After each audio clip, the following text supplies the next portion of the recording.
Dans l'attente des résultats de la présidentielle du 26 août 2023, de nombreux Gabonais avaient quitté les zones populaires pour les contrées plus reculées par crainte des lendemains électoraux troubles, tandis que d'autres sont restés sur place.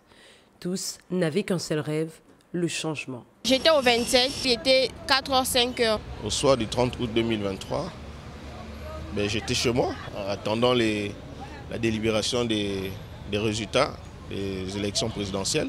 On a tellement attendu. Le peuple s'est endormi dans l'attente des résultats de la présidentielle. Ce n'est que tard dans la nuit que le couperet est finalement tombé. Malheureusement, le scénario n'avait pas changé. La commission a déclaré l'ancien président du Gabon, M. Ali Bongo, vainqueur à 64%.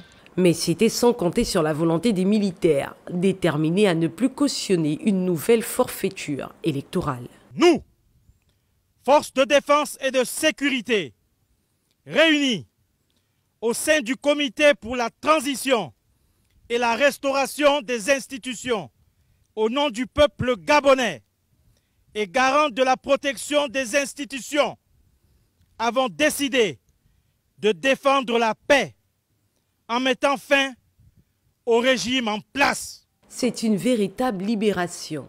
Au petit matin du 30 août 2023, les populations descendent dans la rue et laissent éclater leur joie et leur soutien aux militaires.